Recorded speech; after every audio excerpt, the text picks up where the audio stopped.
At exactly 12:17 a.m., a private corridor inside Clarence's house fell silent just moments after Camilla, Queen Consort, delivered an unprecedented ultimatum to King Charles. No aides present, no recordings, just one demand.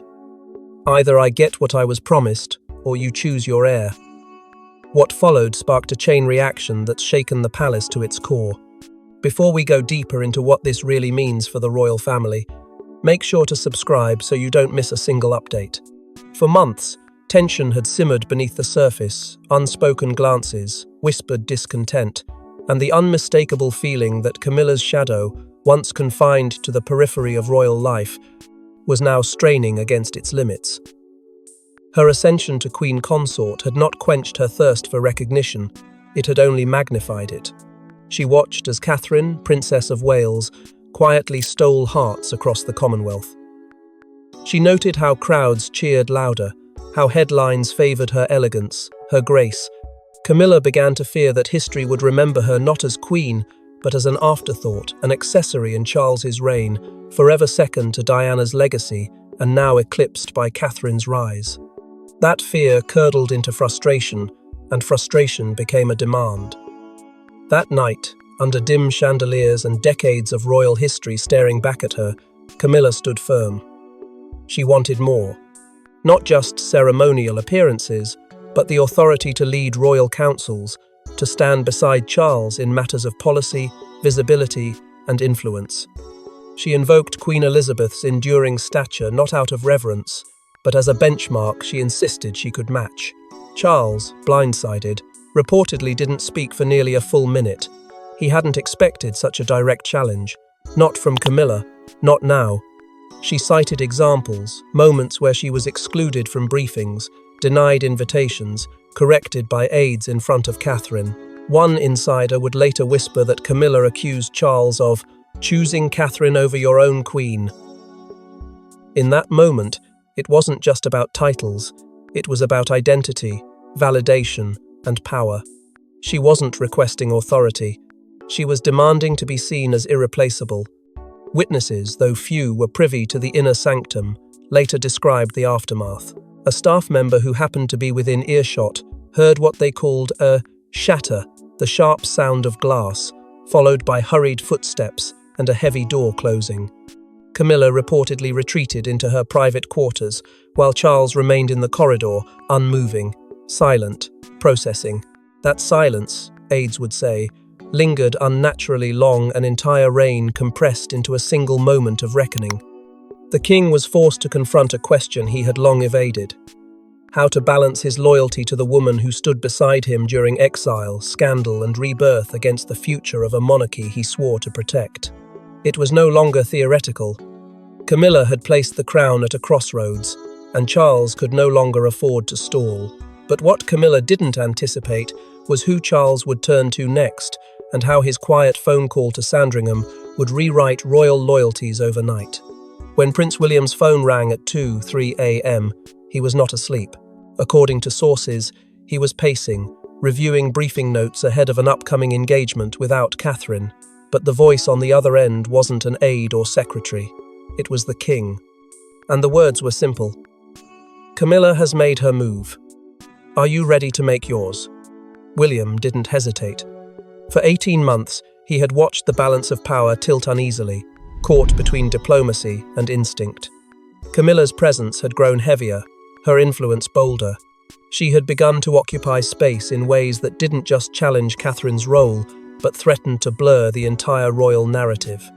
The distance between William and Camilla, once masked by civility, had slowly crystallized into something more troubling. Not animosity, something colder. Distrust. The breaking point, however, came weeks prior, at a private charity summit, where Catherine's initiative to modernize royal outreach was suddenly and inexplicably pulled from the agenda. The whispers pointed to Camilla.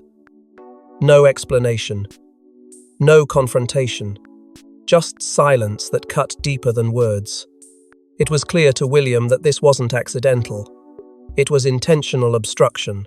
So, when Charles finally confessed that Camilla was now directly seeking more prominence, even if it meant eclipsing Catherine, William's response was laced with ice. "Then she's forcing your hand, not mine." But beneath the composure lay something deeper: hurt, legacy, and a simmering determination to protect the very future Camilla now appeared to challenge. He reminded his father that the monarchy could not afford confusion. In an age of media storms and global scrutiny, clarity was everything. "You can't crown two queens," he said firmly. And it wasn't just a warning, it was a line drawn in the sand. Charles, torn between the woman who had stood by him through disgrace and the son who symbolized the future, felt the weight of consequence settle heavily across his shoulders.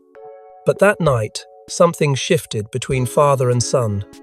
It wasn't just a strategy session.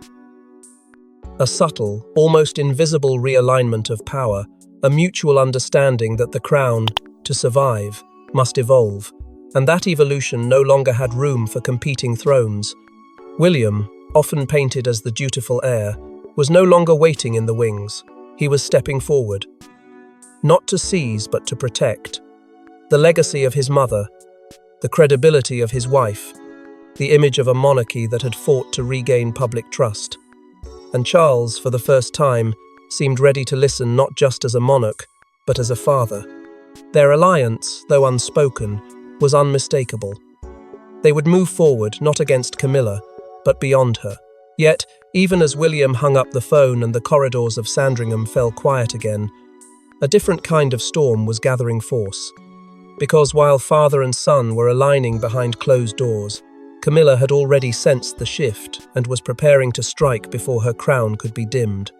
But as dawn broke over Buckingham Palace, Camilla had already mobilized her allies, setting the stage for a public clash no one saw coming. An unsigned memo, left accidentally in the royal archives and now leaked to a select group of journalists, is setting the media ablaze. Its contents are nothing short of monarchy-shattering. Details of Camilla's request to take over key Commonwealth roles, traditionally reserved for reigning monarchs and heirs. The timing couldn't be worse, and the reaction? Immediate chaos. The memo was never meant to surface. Marked "internal discussion only" and missing a signature, it read less like a proposal and more like a calculated blueprint.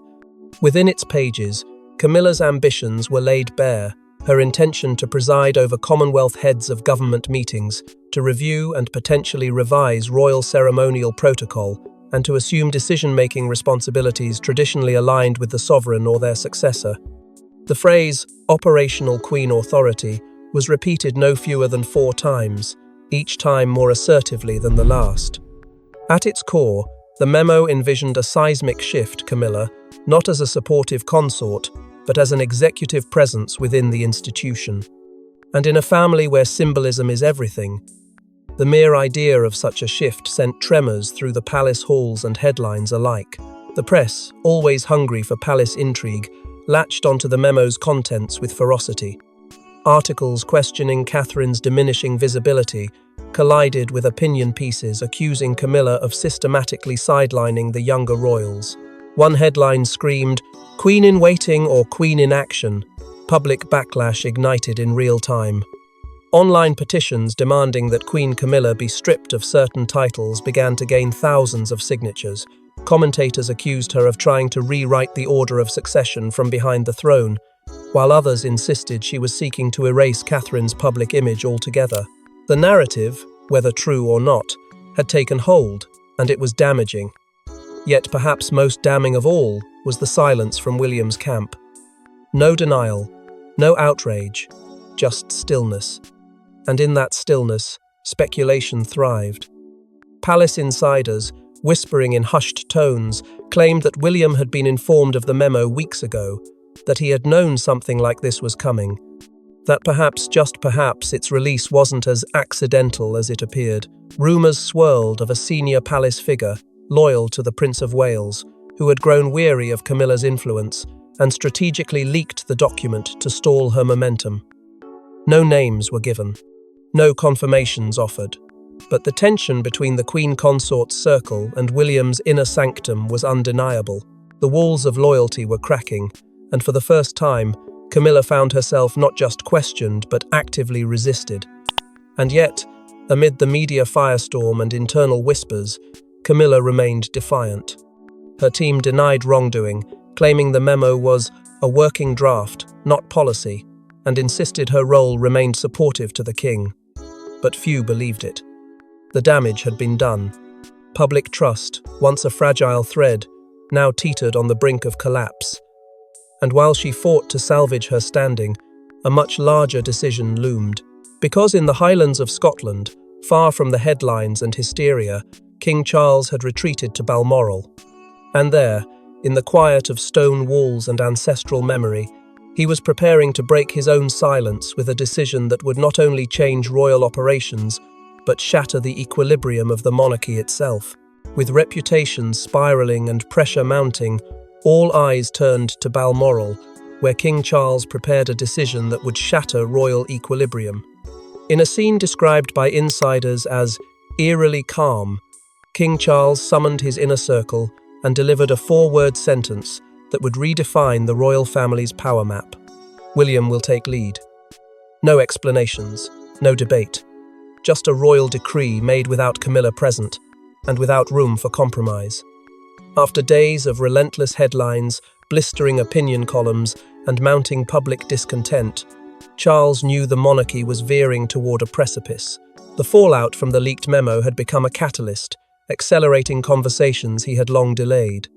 For years, he had attempted to navigate a delicate balance, honoring the woman who had stood by him through exile and scandal, while slowly grooming William and Catherine for the spotlight of succession. But that balance had finally collapsed under the weight of Camilla's ambition. The Queen Consort's push for greater influence, masked as a request for protocol revision, had struck a nerve not only with the public but within Charles himself. The idea of operational Queen authority had made it clear Camilla wasn't content to support the throne, she wanted to hold it, at least in function if not in title. And that, for Charles, was a line too far. He understood what was at stake. The crown was no longer just about blood, it was about public trust, about image, about ensuring the monarchy's survival in a modern world increasingly skeptical of royal tradition. So he acted. In a private chamber at Balmoral, surrounded by senior advisors and without the presence of his wife, Charles made his intentions unmistakable. He spoke of the need to streamline representation and to position the royal family in a way that ensures legacy through stability. Then, with a pause so deliberate it chilled the room, he added, "The future must look toward the Wales family." Those closest to him knew exactly what that meant. The transition of power, informal but undeniable, had begun. The phrase quiet dethronement soon began circulating among palace aides, though it was never spoken aloud in Charles's presence. Official statements were drafted with the utmost care, designed to frame the decision as a natural evolution of royal duties, not a reaction to conflict. But no amount of careful wording could disguise the underlying truth. Camilla's request had been declined, and William was stepping forward. Hours later, William was seen leaving Windsor Castle in an unscheduled convoy. He wasn't wearing the weight of scandal or uncertainty. He was smiling, a silent confirmation that he had been briefed, perhaps even consulted. Sources suggest that a brief dossier had been prepared by the king outlining duties, expectations, and future tours with Catherine's name appearing multiple times, most notably beside the phrase "central to continuity." It was a symbolic gesture, but a powerful one. Catherine, whose grace had become the monarchy's quiet backbone, was being formally acknowledged as the cornerstone of its future. And Camilla, she was privately notified through an intermediary, not directly by the king. Her proposal was dismissed, and though she was assured her ceremonial role remained respected, the message between the lines was unmistakable.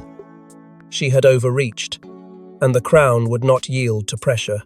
But while Charles tried to settle the storm with royal formality, Camilla was already preparing a countermove from inside her private quarters with a fury palace aides had never witnessed before. Locked behind thick velvet curtains, Camilla wasn't grieving a political defeat, she was strategizing. And in less than 48 hours, a stunning reshuffle of her private staff, charity initiatives, and press connections revealed one thing. The Queen Consort would not be disappearing quietly. What the public perceived as silence was, in truth, the sound of recalibration. Camilla, seasoned in survival, understood one rule better than any royal power doesn't vanish. It is either ceded or reclaimed, and she had no intention of surrendering hers. Within hours of receiving the king's quiet dismissal of her request, she acted. Several long-serving aides were removed, replaced by a circle of trusted loyalists with experience not in diplomacy but in media strategy and institutional messaging.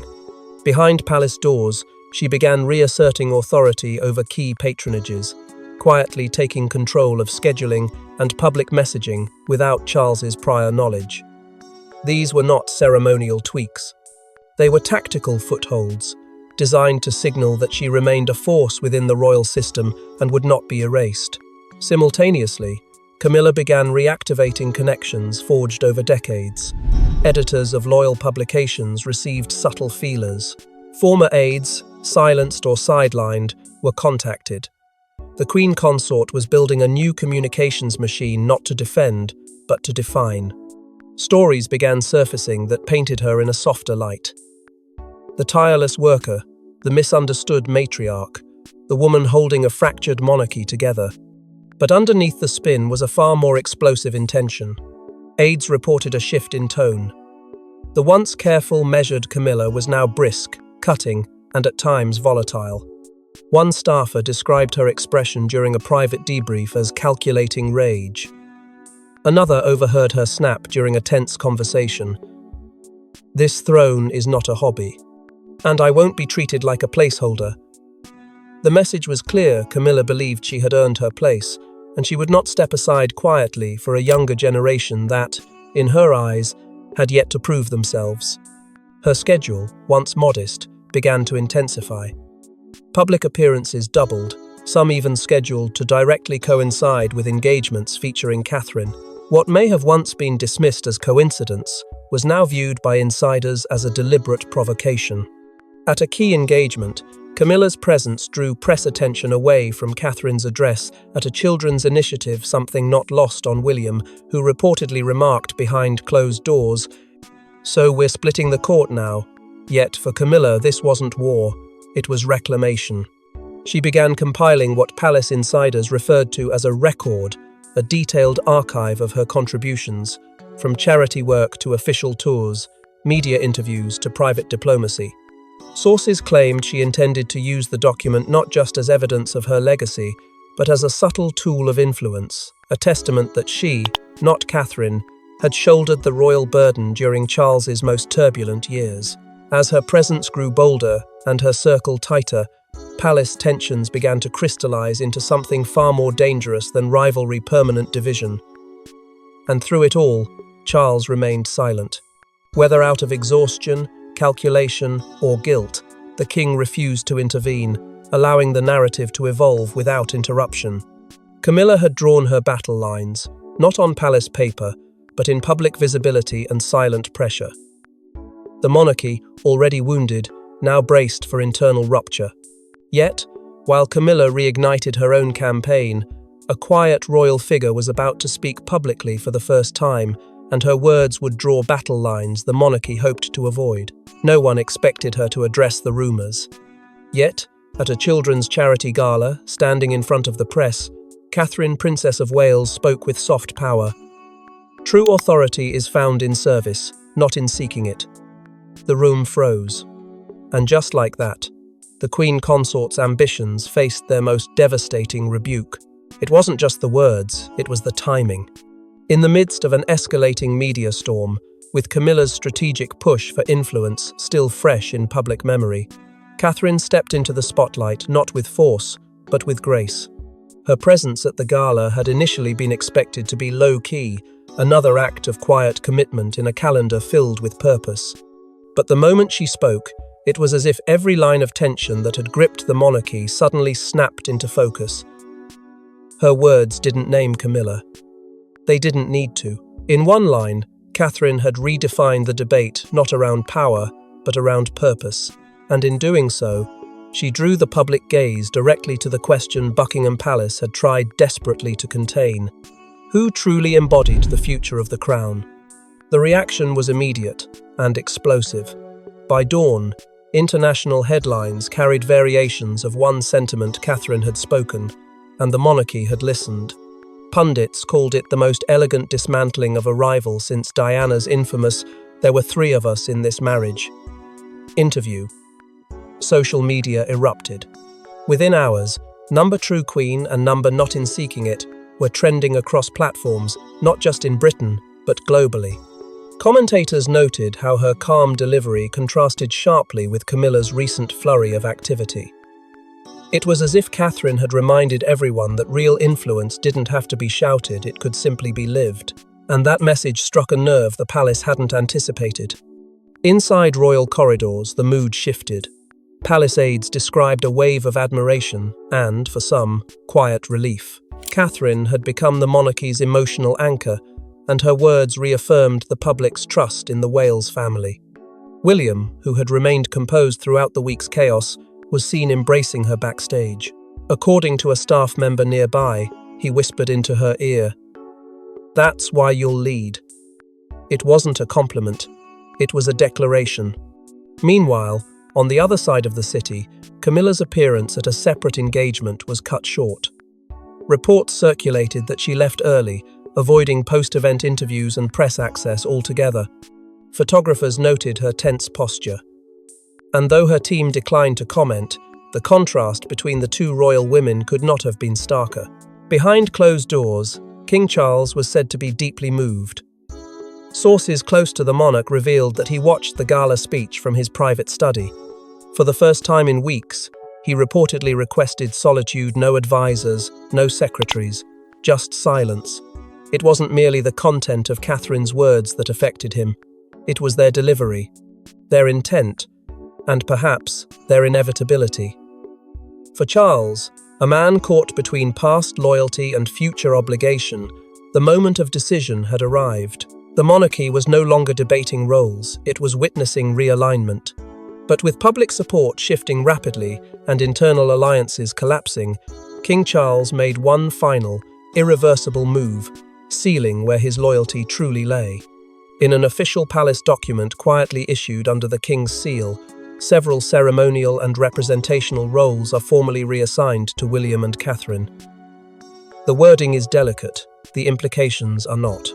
For the first time, Queen Camilla's position is not elevated but sidelined. There was no press conference, no grand announcement, just a carefully distributed briefing marked for immediate circulation, bearing the royal crest and King Charles's personal insignia.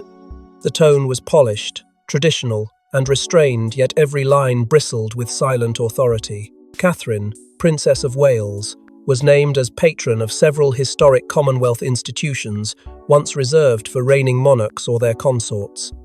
William, the Prince of Wales, was confirmed as the senior royal representative for the upcoming slate of international state tours. A clear indication that the future of royal diplomacy would now rest solely on his shoulders.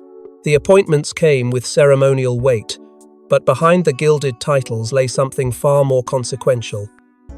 A structural shift in influence, direction, and control. The monarchy had quietly recalibrated, and Camilla was no longer at its operational center. While her name was not omitted, it was mentioned only in reference to past engagements and ongoing ceremonial functions. There were no new roles, no expansion, no elevation. In royal terms, that silence was louder than 1,000 headlines. Whispers within the palace began to circulate almost instantly. Staffers used a new phrase, almost cautiously at first, symbolic, not strategic. One senior aide, speaking under strict anonymity, offered a chilling summary. It was a peaceful dethroning executed in ink. To the outside world, it appeared measured, dignified, constitutional. But inside the walls of the firm, it was understood for what it truly was. An irreversible repositioning of power, away from the queen consort, and toward the couple who now carried the monarchy's future. Camilla, who had just weeks earlier intensified her public schedule, was not included in upcoming engagements with foreign dignitaries. Where once her name would have been automatically attached to state visits, This time it was absent without explanation. Analysts quickly pieced together the pattern, and the press followed suit. Headlines speculated openly about her status, with one tabloid calling it the silent sidelining of a sitting queen. The public, still riding the emotional wave from Catherine's recent speech, seemed unsurprised. For them, it was affirmation. For Camilla, it was devastation cloaked in formality. Yet the palace refused to frame it as a demotion. Instead, spokespeople called it a natural evolution of duty, highlighting Charles's desire to streamline and modernize the monarchy. But beneath the official language, there was no mistaking the emotional cost. A queen who had fought so long to be accepted was now being gracefully moved out of the frame politely, but unmistakably. And while many believed this moment marked the beginning of resolution, it was not so for Camilla, not by a long shot. The queen consort, bruised but unbroken, had watched her influence drain away through a series of polite sentences and sealed envelopes. To the monarchy, it was progress. To Camilla, it was betrayal. And while this shift looked like a quiet transfer of power, Camilla's next decision would throw dignity aside in favor of defiance. When the royal family gathered for a televised Remembrance Day event, viewers immediately spotted the absence. Queen Camilla noticeably missing from the balcony. In her place? Catherine standing beside Charles and William. No explanation given. But the silence spoke volumes. What should have been a moment of unity and solemn remembrance transformed into a national spectacle of speculation. Camilla's unannounced absence didn't go unnoticed. It ignited a firestorm. No prior statement from Clarence House. No whispers of illness or scheduling conflicts. Just a conspicuous void beside the king, filled not by a senior courtier, but by the Princess of Wales herself. Cameras zoomed, commentators paused, and the public connected the dots. Within minutes, hashtags trended across social media. Number Where is Camilla? Number Queen in name only. And, most damningly, number Catherine takes her place. A royal source attempted damage control, citing a private engagement that had caused a last-minute change, but even that failed to land. The press wasn't convinced, nor was the public. This was no logistical mishap. This was an unmistakable statement delivered through silence. Behind palace walls, the tension was at its most volatile point yet. Insiders confirmed that Camilla's withdrawal had not been coordinated through official channels. It came suddenly, independently. Some speculated it was an act of protest. Others suggested it was retaliation. Either way, her absence left a void that Catherine filled with calm, poise, and unmistakable symbolism. Flanked by Charles and William, she stood where Camilla had always stood. And though not a word was spoken, her presence said everything. This was not coincidence, it was coronation by proximity. A new face of the monarchy was emerging before millions, and Camilla was no longer at its center. Charles, ever the seasoned royal, remained composed. But those closest to him described his demeanor as unusually strained. He offered no comment about Camilla's absence. In fact, he avoided the topic entirely. But his silence, much like the balcony arrangement, said more than words ever could. Whispers grew louder that the king had resigned himself to the shift that, consciously or not, he was allowing the transition to take hold. And, for the first time, aides close to Camilla admitted what they had long feared. She was operating separately. Her movements no longer followed the central palace rhythm. Her decisions were made without consultation. A soft schism had formed, one that no statement could conceal. The symbolism of the event could not be understated. In a monarchy where every appearance, every gesture, every placement is meticulously choreographed, Catherine's sudden elevation was impossible to ignore. Her visibility, her alignment beside the throne, her growing resonance with the public, it all pointed to a quiet but unstoppable truth. The future was shifting, and it no longer needed Camilla's shadow to stand tall. But while the palace tried to maintain calm, the storm was far from over. Camilla's absence wasn't the end of the conflict. It was a spark. And while the monarchy scrambled to contain the fallout, the most unexpected shock came not from within the palace, but from across the Atlantic. But if the monarchy thought the storm had passed, the next unexpected move from Prince Harry would ignite an entirely new chapter of royal confrontation. From his Montecito estate, Prince Harry released a cryptic message that sent shockwaves through the palace. When power becomes performance, the crown loses meaning. Was it a jab at Camilla? A warning to William? Or a sign that he's ready to re-enter the storm he once left behind? The timing was surgical. Just days after Camilla's public absence from the Remembrance Day balcony ignited speculation, and Catherine's quiet rise was confirmed in ink. Harry's statement struck the monarchy at its most fragile hour. The comment, brief but razor-sharp, appeared online without fanfare. Yet within minutes, it ignited a political wildfire inside Buckingham Palace. Royal aides scrambled to interpret it. Newsrooms dissected it. Social media weaponized it. To some, the phrase was a coded assault on Camilla's quest for authority. To others, it was a veiled critique of William's increasing visibility, suggesting that even the future king might now be playing a role instead of serving a purpose. But to those closest to the palace walls, it was something more chilling, a signal. Prince Harry was no longer remaining silent. While Meghan offered no statement, her silence only deepened the intrigue. Sources claimed she had been approached by multiple production teams for a new documentary project focused not on their California life, but on the palace they left behind. One proposal reportedly focused on unspoken palace alliances and the emotional toll of competing royal agendas. The very idea of such a project sent tremors through royal communications teams. It wasn't just Harry's words that threatened to destabilize the new order, it was the implication that he still held cards he hadn't yet played. With Camilla wounded, Charles isolated, and William tasked with rebuilding from within, the return of Harry even symbolically presented the royal family with a new, dangerous dilemma. William, ever composed in public, was reportedly furious in private. Advisors say he viewed the statement as not just a betrayal, but a reckless intrusion during a delicate transition. For William, this was no longer about estranged brothers, it was about safeguarding the monarchy from within while fending off assaults from beyond. He believed the institution was entering a fragile moment of redefinition, and any attempt to destabilize it, especially from family, was unforgivable. Meanwhile, Camilla, still licking the wounds of her own public erasure, was said to have attempted a quiet outreach to Harry. A phone call, an olive branch, perhaps a shared grievance. But no reply ever came. Not from Harry, not from Meghan. Nothing. Now Charles finds himself straddling two collapsing bridges, his wife's quiet rebellion and his younger son's cryptic re-entry. The king, once poised as the steady hand of a transitioning monarchy, now faces the possibility of having his reign defined not by what he built, but by what crumbled around him. The crown he fought decades to claim is no longer a symbol of unity, it's a battlefield.